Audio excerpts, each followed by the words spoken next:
आत्म भाव न भावता जीव लहे केवल ज्ञान रे। आत्म भाव न भावता जीव लहे केवल ज्ञान रे। आत्म भाव न भावता जीव लहे केवल ज्ञान रे। आत्म भाव न भावता जीव लहे केवल ज्ञान रे। आत्म भाव न भावता जीव लहे केवल ज्ञान रे। आत्म भाव न भावता जीव लहे केवल ज्ञान रे। आत्म भाव न भावता जीव लहे केवल ज्ञान रे।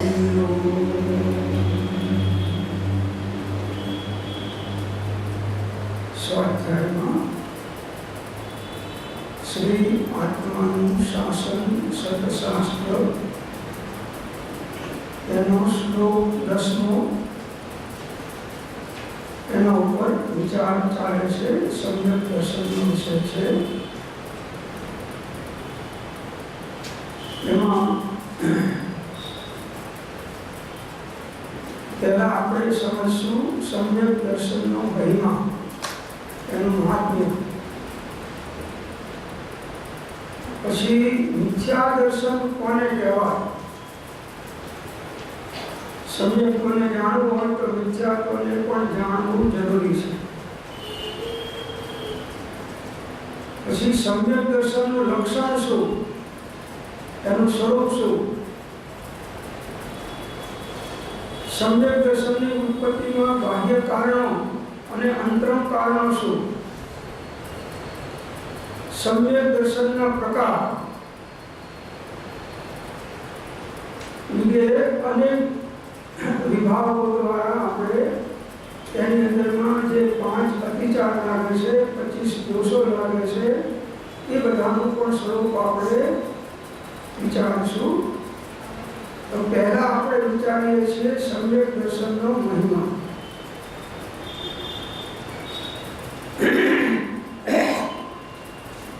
આગમોના આધારે અને સતશાસ્ત્રના આધારે આપણે લઈએ છીએ। પહેલો શ્લોક પદ્મનંદી પંચવિંશતિનો છે, 177મો। એમાં મૂક્યું છે જયતિ સુખ નિધાનમ મોક્ષ વૃક્ષૈક બીજમ સકલ મળ વિમુક્તમ દર્શનમ યદ્વિના સ્યાત મતિરપી કુમતિર્નું દુષ્ચરિત્રમ ચરિત્રમ ભવતિ મનુજ જન્મ પ્રાપ્તમ પ્રાપ્તમ એવ। એનો અર્થ છે કે જે સમ્યક દર્શન વગર જ્ઞાન, વિદ્યા જ્ઞાન અને ચારિત્ર વિદ્યા ચારિત્ર કહેવાય છે, અને પ્રાપ્ત થયેલો મનુષ્ય જન્મ પણ અપ્રાપ્ત થયા સમાન છે। જો સમ્યક દર્શન ના થાય તો મનુષ્ય ભાવ મળ્યો એની કોઈ પરમાર્થ દ્રષ્ટિથી કોઈ વેલ્યુ નથી। બધા જન્મે છે, ભણે છે, ગણે છે, સંસાર માડે છે, પૈસા કમાય છે, આંટી ગુટીઓ કરે છે, દાવા દાવો કરે છે, છળ કપટો કરે છે, અનેક પ્રકારના પ્રપંચોની અંદરમાં, 5 વિધના વિષયોની અંદરમાં ફસાય છે, અને કર્મના પોટલામાંથી અને બીજા ભોમાં ચાલ્યા જાય છે। આવું આપણે અનંતવાર કર્યું છે। અને ધર્મ કર્યો તો બાહ્ય ધર્મ કર્યો છે, મૂળ ધર્મ પ્રત્યે આપણી દ્રષ્ટિ ગઈ નથી।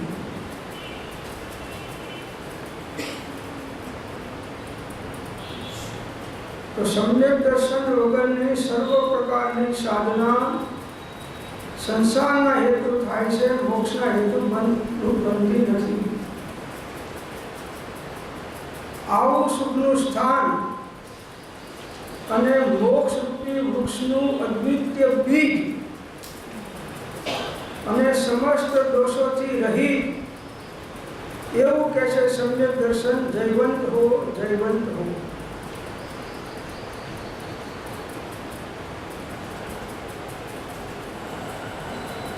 પામ્યો પણ હારી ગયો જેમ રથને ઉડાડ્યો કા, 10 દ્રષ્ટાંતે દોરી લો ઉત્તમ પુરુષ ભાગ્ય પામ્યો પણ હારી ગયો, જેમ રથને ઉડાડ્યો. બીજી ધર્મના નામે ઘણી પ્રવૃત્તિઓ કરીએ છીએ. તપ કરીએ છીએ, ત્યાગ કરીએ છીએ, શાસ્ત્ર જ્ઞાન કરીએ છીએ, ભક્તિ કરીએ છીએ, જાપ કરીએ છીએ, સામાયિક પ્રતિક્રમણ વગેરે અનેક પ્રકારની ક્રિયાઓ કરીએ છીએ. પણ સ્વરૂપના લક્ષ્ય વગર અને સ્વરૂપના આશ્રય વગર એ લક્ષ્ય વગરના બાણની જેમ નિષ્ફળ જાય છે.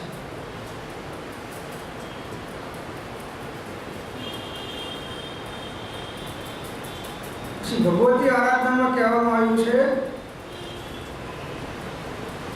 કે નગરમાં જે પ્રકારે દ્વાર પ્રધાન છે, મુખ્ય દ્વાર, મોઢા ઉપર જેમ ચક્ષુ પ્રધાન છે, અને વૃક્ષમાં જે પ્રકારે એનું મૂળ પ્રધાન છે, એવી રીતે કહે છે જ્ઞાન, ચારિત્ર, વીર્ય અને તપ, આ ચાર આરાધનાઓમાં એક સમ્યક્ત્વ જ પ્રધાન છે. ચાર પ્રકારની આરાધનાઓ છે, એમાં પ્રધાન આરાધના કઈ છે? સમ્યક દર્શન, દર્શનમ મૂલ્યો ધર્મો.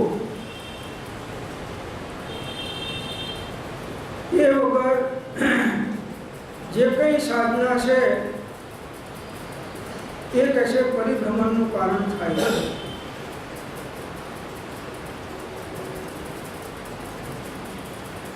ભાવ ભાવમાં મૂક્યું છે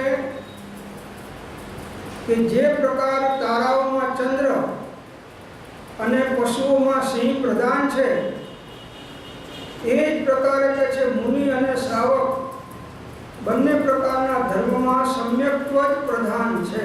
મુનિ ધર્મ હોય કે શ્રાવક ધર્મ હોય, એ બંનેમાં મુખ્યતા સમ્યક્ત્વની છે. સમ્યક્ત્વ ના હોય તો મુનિ પણ ઉપકારી નથી આત્માને, અને શ્રાવક પણ આત્માને ઉપકારી નથી. ભલે મહાવ્રત અંગીકાર કરે, સમિતિ બુદ્ધિ મૂળ ગુણોનું પાલન કરે, શ્રાવકની 11 પ્રતિમાઓ કે 12 વ્રત ધારણ કરે, એ કહે છે વગડામાં કોક મૂકીને રડવા જેવું છે. વગડામાં કોક મૂકે તો કોઈ છાણું રાખવા ના આવે. ગામમાં હતા આજુબાજુ વાળા ભેગા થઈ જાય, પણ વગડાની અંદરમાં કોક મૂકે તો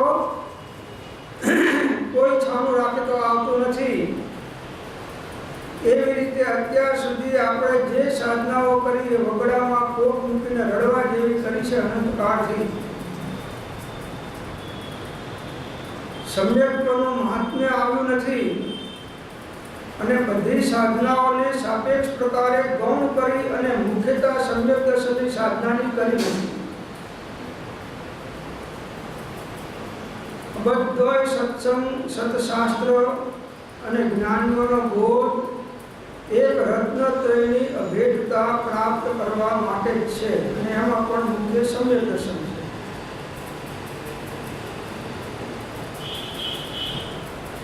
સંક્ષેપમાં હું લઉં છું, કેમ કે ઘણા જ્ઞાનીઓના વચનો આપણે અભિપ્રાય જોવા છે સમ્યક દર્શનના મહિમામાં. રહેણસારમાં બતાવવામાં આવ્યું છે, 46મો શ્લોક છે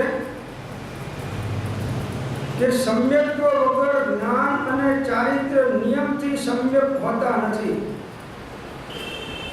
માટે રત્નત્રયમાં એક સમ્યક્ત્વ ગુણ જ પ્રશંસનીય છે.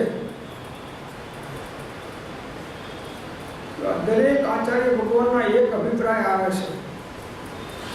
કહેવાની પદ્ધતિ અલગ અલગ છે, પણ એમનો કહેવાનો આશય એક જ છે કે આ સમ્યક દર્શન એટલે આત્મતત્વની અનુભવાત્મક શ્રદ્ધા, દેવ ગુરુ ધર્મની યથાર્થ શ્રદ્ધા, નવ તત્વની યથાર્થ શ્રદ્ધા, 6 પદની યથાર્થ શ્રદ્ધા, અને પોતાના શુદ્ધ ચૈતન્ય સ્વરૂપી આત્માની યથાર્થ શ્રદ્ધા.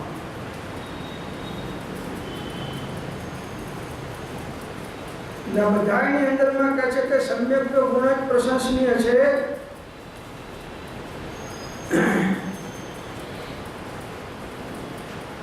ભગવતી આરાધનામાં બોલ પાવરમાં કહે છે, બોધપાઉનો શ્લોક છે કે જેવી રીતે બાણથી રહિત ધનુર્ધારી धनुर्विद्या के अभ्यास से रहित होता हुआ लक्ष्य को प्राप्त नहीं करता है। बाण वगर कोई धनुर्धारी धनुष विद्या सीखे कि अभ्यास करे कि निशान ताके पण बाण वगर શું કામનું કે લક્ષ્યને પ્રાપ્ત કરી શકતો નથી। એવી જ રીતે કહે છે અજ્ઞાની મોક્ષ માર્ગના લક્ષ્યભૂત પરમાત્મા તત્વને પ્રાપ્ત કરી શકતો નથી।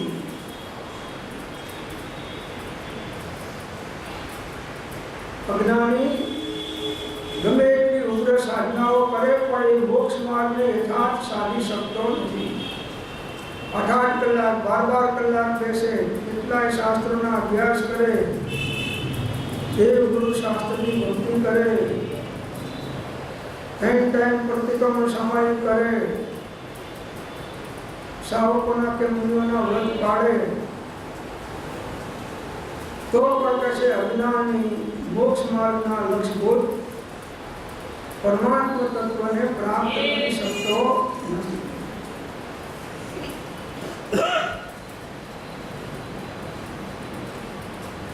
ભગવતી આરાધનામાં કહેવામાં આવ્યું છે કે આ સમ્યક દર્શન સર્વ પ્રકારના દુઃખોને નાશ કરવાવાળું છે, માટે કહે છે એને પ્રાપ્ત કરવામાં પ્રમાદી બનો નહીં। સર્વ પ્રકારના દુઃખો સંસારના અને જન્મ જરા મરણના આધિ વ્યાધિ ઉપાધિ જે કઈ સંસારમાં દુઃખો છે એ અજ્ઞાનતાના કારણે છે। અજ્ઞાનતાના કારણે પદાર્થો ઇષ્ટનિષ્ઠ ભાષે છે, એમાં રાગ દ્વેષ કરે છે અને જીવ કર્મ બાંધી અને આખું જાગો અને દુઃખી થાય છે।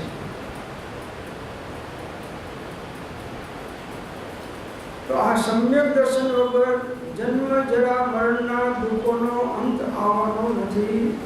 આવવાનો અંત આપણો ક્યારે આવી ગયો હોત, અનાદિકાળથી આપણે રખડીએ છીએ।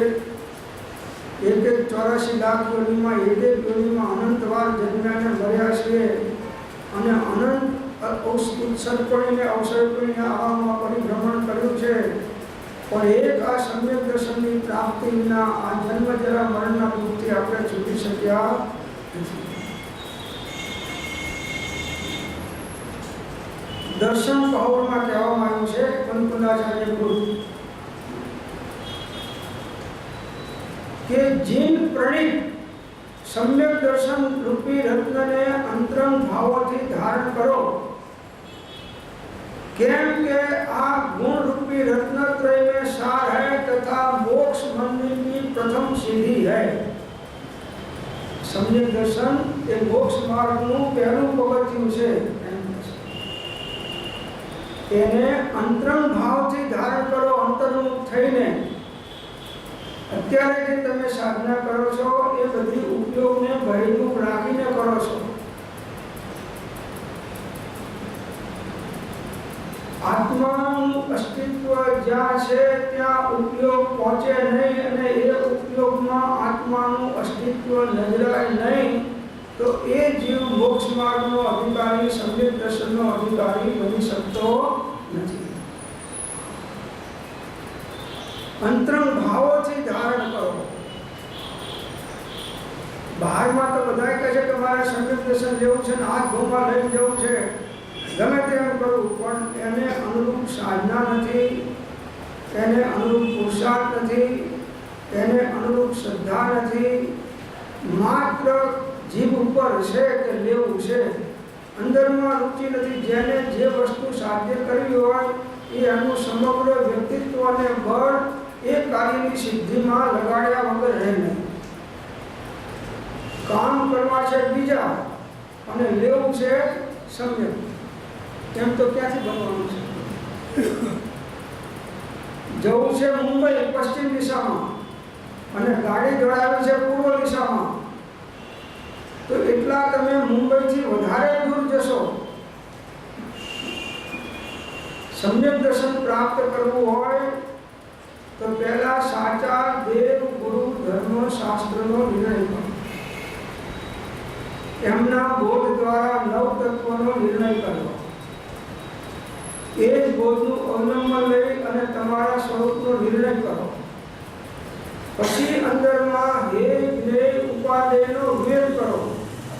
હવે ત્યાગવા યોગ્ય શું છે, જાણવા યોગ્ય શું છે અને આદરવા યોગ્ય શું છે એનો નિશ્ચય અને વ્યવહારના પડકારથી નિર્ણય કરો. ત્યારબાદ ભેદ વિજ્ઞાનની સાધના કરો, ઉપશમ વૈરાગ્યનું બળ વધારી. તો કહેશે આ સમ્યક દર્શનના પ્રાપ્ત થવાના ચાન્સ તમારા રહેશે. જીન પ્રણિત સમ્યક દર્શન રૂપી રત્ન, જીન પ્રણિત તત્વોની શ્રદ્ધા,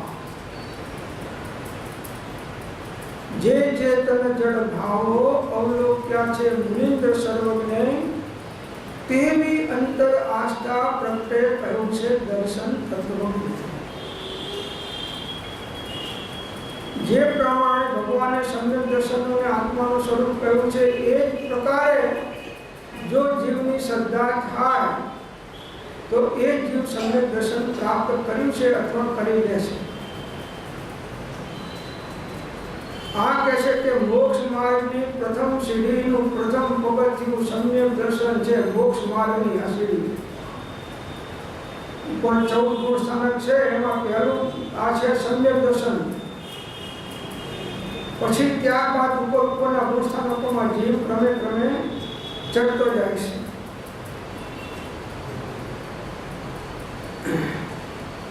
રણસારમાં એનું મહાત્મ્ય બતાવ્યું બીજી રીતે કે જે પ્રકારે ભાગ્યશાળી મનુષ્ય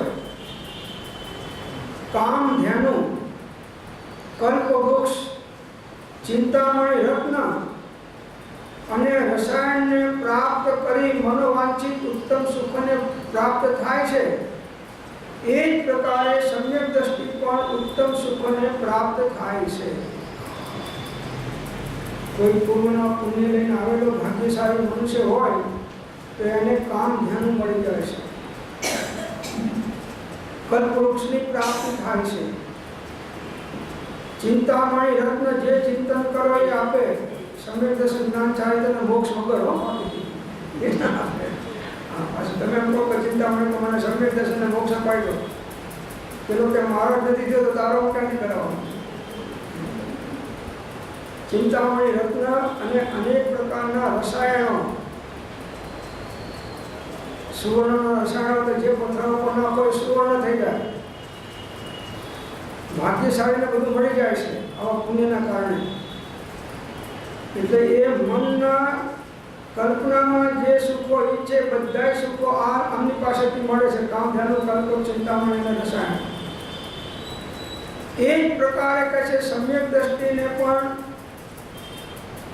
ઉત્તમ સુખો પ્રાપ્ત થાય છે, સંસારના અને પરંપરાએ મોક્ષના. સંસારમાં પણ વધારે સુખી સમ્યક દ્રષ્ટિ છે, મિથ્યા દ્રષ્ટિ નહીં. કેમ કે એ જે કંઈ સારા નરસા, સાતા અસાતા, લાભ અલાભ, જન્મ મરણના ઉદય આવે એમાં સાક્ષી ભાવે રહે છે, જ્ઞાતા દ્રષ્ટા ભાવે રહે છે. એટલે આકુળ વ્યાકુળ થતા નથી, એટલે અનાકુળ રહે છે અને સુખનું લક્ષણ અનાકુળતા છે. ત્યારે મિથ્યા દ્રષ્ટિને ગમે એટલી બધી પુણ્યના ઉદયના કારણે સામગ્રી મળીને ભોગવતો હોય પણ એમને ભોગવવાના વિકલ્પમાં આકુળતા વ્યાકુળતા છે એટલે દુઃખી છે.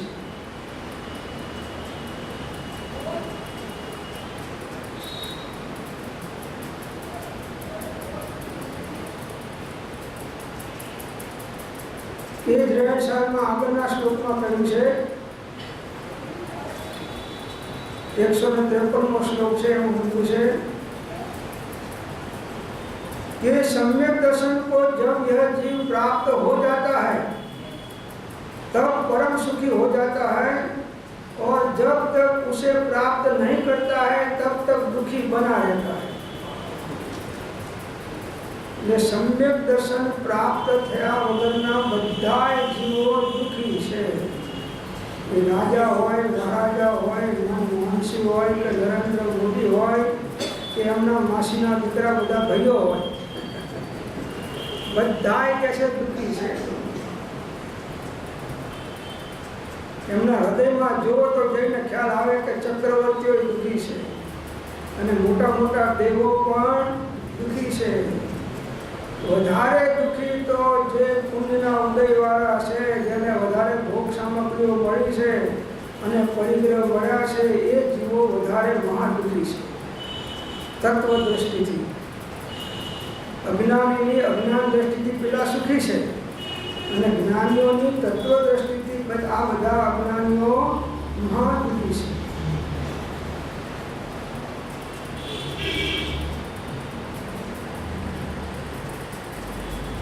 જ્ઞાનારણોની અંદરમાં કહ્યું છે કે આ સમ્યક દર્શન રૂપી મહારત્ન સમસ્ત લોકનું આભૂષણ છે અને મોક્ષ પર્યંત આત્માને કલ્યાણ કરવાની અંદરમાં દક્ષ છે. આત્માનું કલ્યાણ કરનારું છે. સમસ્ત લોકનું આભૂષણ આ સમ્યક દર્શન છે. બીજા બધા આભૂષણો એ તો લૌકિક છે, આ અલૌકિક આભૂષણ છે. અને જ્યાં સુધી મોક્ષે જાય નહીં ત્યાં સુધી એ આત્માને અનેક પ્રકારની કલ્યાણની સામગ્રીઓ વ્યવહારથી અને નિશ્ચયથી પરમાર્થથી આપ્યા કરે છે, એના નિમિત્તથી મળ્યા કરે છે. સર્વોત્કૃષ્ટ પુણ્યનો બંધ સમ્યક દ્રષ્ટિઓ પાડી શકે છે, મિથ્યા દ્રષ્ટિઓ નહીં. તીર્થંકર નામ કર્મનો બંધ પણ કોણ પાડે? સમ્યક દ્રષ્ટિ પાડી શકે, મિથ્યા દ્રષ્ટિ પાડી શકતો નથી. અને 63 સલાહકાર પુરુષોના બંધ પણ કોણ પાડે છે? સમ્યક દ્રષ્ટિઓ પાડે છે, મિથ્યા દ્રષ્ટિઓ પાડી શકતા નથી.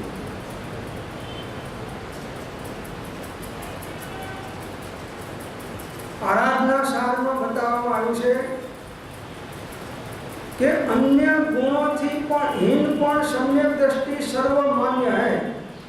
ભલે બીજામાં એનામાં ચારિત્રના ગુણો નથી તો પણ જેને સમ્યક દર્શન છે અને બીજા ગુણોથી હીન છે, તો કે એની ભૂમિકા અનુસાર તો હોય છે, પણ જે રત્નત્રયધારી ચારિત્રધારી મુનિઓ છે એની અપેક્ષાએ એ ગુણોથી હીન છે, તો પણ કહે છે સર્વ સમ્યક દ્રષ્ટિ સર્વ માન્ય છે, સર્વ એને સ્વીકારે છે. મોટા મોટા ઇન્દ્રો અને દેવો અને ચક્રવર્તીઓ અને મનુષ્ય પણ એને વંદન કરે છે.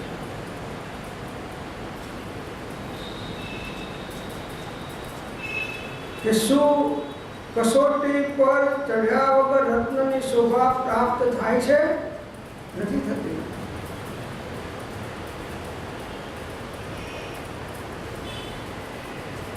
પણ એની શોભા એ જ્યારે કસોટી ઉપર ચડે છે ત્યારે વિશેષ થાય છે. સોનાને અગ્નિમાં તપાવવાથી સોનાની શુદ્ધિ વિશેષ થાય છે. એ રીતે સમ્યક દ્રષ્ટિઓને પણ ઉપસર્ગ પરિસરની ભીડમાં જુઓ તો એવા બાહ્ય નિમિત્તો વિપરીત હોવા છતાં એ આત્માની સાધના વિશેષ ઉગ્ર કરી અને અલ્પ સમયમાં આત્માનું કલ્યાણ સાધી લે છે.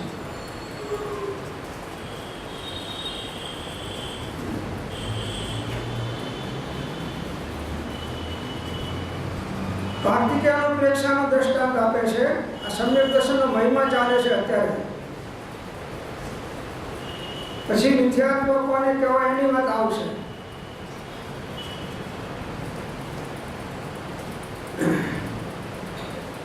સમ્યક દર્શન સર્વ રત્નોમાં મહાન રત્ન છે. કોઈના હીરા અને બીજા રત્નો જે કિંમતી હોય છે, લીલામાં જેના અબજો રૂપિયા ઉગે છે, એ પણ કહે છે આની પાસે અકિંમતી છે. સમ્યક દર્શન પાસે રત્નત્રયના હીરા પાસે આ જળ હીરાઓની કોઈ વેલ્યુ નથી. એની વેલ્યુ અજ્ઞાનીઓને હોય છે, જ્ઞાનીઓને હોતી નથી. જ્ઞાનીઓને તો સકળ જગત તે એઠવત અથવા સ્વપ્ન સમાન એ કહીએ જ્ઞાની દશા બાકી વાંચા.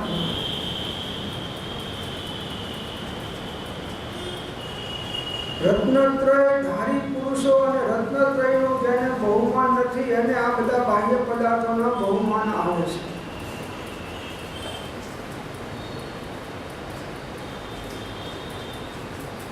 सब યોગની અંદરમાં ઉત્તમ યોગ છે. બધા યોગો જે પ્રાપ્ત થાય એમાં ઉત્તમ યોગ આ સમ્યક દર્શન પ્રાપ્ત કરવું તે છે.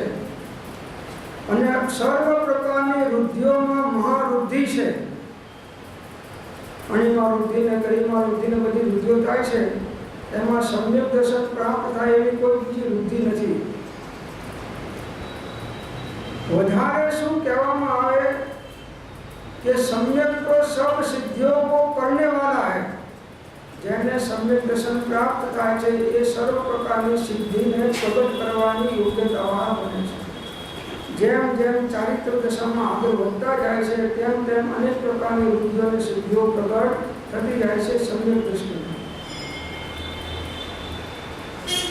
सम्यक जीव देवेंद्र तथा नरेंद्र के चक्रवर्ती आदि से भी वंदनीय होता है. પછી ભલે અવૃત્તિ હોય, દેશવૃત્તિ હોય કે સર્વવૃત્તિ હોય, એ પેલું બાહ્ય છે, વૃત્તિ પણ બાહ્ય. સમ્યક દર્શનની અંદરમાં બધા એક સમાન છે. ભગવાનનું સમ્યક દર્શન અને ચોથા ગુણ સ્થાનકવાળા સમ્યક દર્શન એની અંદરમાં કોઈ તફાવત નથી. જ્ઞાનમાં હીન અધિકતા છે, ચારિત્રમાં હીન અધિકતા છે, પણ શ્રદ્ધાની અંદરમાં હીન અધિકપણું નથી. આમને ચોથા ગુણ સ્થાનકવાળાને પણ ક્ષાયિક શક્તિ થાય છે અને 13મા વાળાને પણ ક્ષાયિક શક્તિ હોય છે. કોઈ કથનની અપેક્ષાએ, કર્ણાનુયોગની અપેક્ષાએ અથવા કેવળ જ્ઞાનની અપેક્ષાએ એમનું ક્ષાયિક શક્તિ પરમ અવગાઢ છે અને ચોથા વાળાનું અવગાઢ છે. પણ ક્ષાયિકમાં સાતે પ્રકૃતિનો ક્ષય બંનેને છે. 7 પ્રકૃતિનો ક્ષય છે, 5 પ્રકૃતિનો કે 7નો, એ બંનેને છે. એટલે એ સર્વથી વંદનીય છે सम्यक जीव. व्रत रहित होता हुआ भी अनेक प्रकारना उत्तम स्वर्ग सुखों ने प्राप्त करे छे. व्रत नहीं, पचखाण नहीं, नहीं त्याग वस्तु कोई नो, महापद्म तीर्थंकर थशे श्रेणी कथाणम जोई. सम्यक दृष्टि मनुष्य माथी जाए, जो आयुष बंध ना पाड़ो हो सम्यक ની હાજરીમાં બંધ પડ્યો હોય તો દેવલોકમાં જ જાય, અને દેવોમાં પાડ્યા હોય તો એ ઉત્તમ મનુષ્યમાં આવે.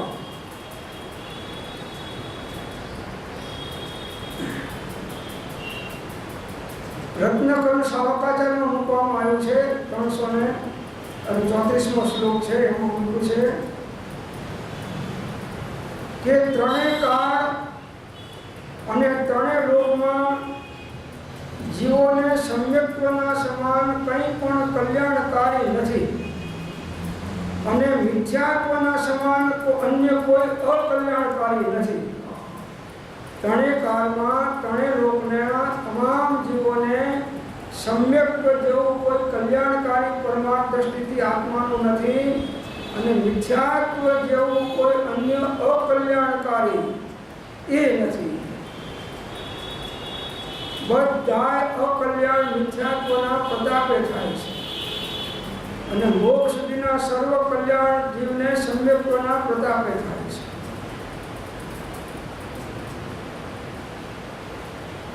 કેમ કે સમ્યક દર્શન એક નિર્મલ ભાવ છે, અબંધ પ્રકૃતિનો ભાવ છે. બાકી ગમે એટલા ઊંચા શુભાશુભ ભાવ હોય એ બધા બંધના કારણ છે, આશ્રમના કારણ છે, અને દુઃખના કારણ છે, પરિભ્રમણના કારણ છે, પરાધીનતાના કારણ છે. એમાં અનાકૂળતાનું લક્ષણ નથી, માટે એ ત્યાગવા યોગ્ય છે.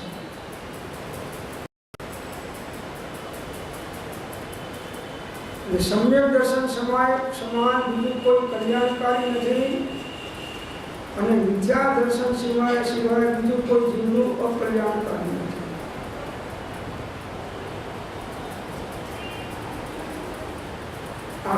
મહિમા સમસ્ત તો આપણને સમ્યક્ત્વ પ્રાપ્ત કરવાની તારાવેરી જાગશે કે અનાદિકાળથી આપણું જે અકલ્યાણ થયું અને જન્મ જરા મરણના દુઃખો ભોગવ્યા એમાં મુખ્ય હાથ હોય તો મિથ્યાત્વ આવશે.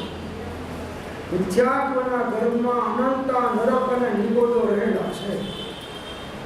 મિથ્યાત્વના ગર્ભમાં અનંતી નરકો અને નિગોદો રહેલી છે. મિથ્યાત્વી જીવ જો અમુક સમયની અંદરમાં સમ્યક દર્શન ના કરે તો એ નિયમથી 2000 સાગરોપમનો ગાળો છે, પછી એ નિયમથી પુનઃ નિગોદો ભાવ આવશે ને. હાલો, એ મંદિરમાં મહારાજ હતા. મહારાજ તો બધા પ્રસાદ ચડાવે સારા સારા, કોઈ શીરા લાવે ને, કોઈ લાડવા લાવે ને, કોઈ ફ્રૂટ લાવે ને, કોઈ મેવા લાવે ને. ભગવાન તો ખાય નહીં, આ ભગવાનના પ્રતિનિધિ ખાય બધા પૂજારીઓ. હવે એ ભગવાનની મૂર્તિ જે સિંહાસન પર બિરાજમાન હતી એને નીચે એક બખોલમાં એક ઉંદેડો રહે. એટલે પેલા મહારાજ આગા પાછા થાય એટલે સારી સારી આઈટમો એ લઈ લે અને બીજી ને અહીંયાથી કરે. તો મહારાજને થયું કે અમને હું ગયો ત્યારે અહીં લાડવો ચડાયો તો ને, હજી આ બાથરૂમ જઈને આવ્યો એટલામાં લાડવો ગયો ક્યાં? કોઈ આવી તો છે નહીં, મંદિર તો પાછી બંધ કરી ગયો છે. પછી એને ધ્યાન રાખ્યું તો પેલા મુસકરાજ ને જોયા, હા આ ભગવાનની પ્રસાદ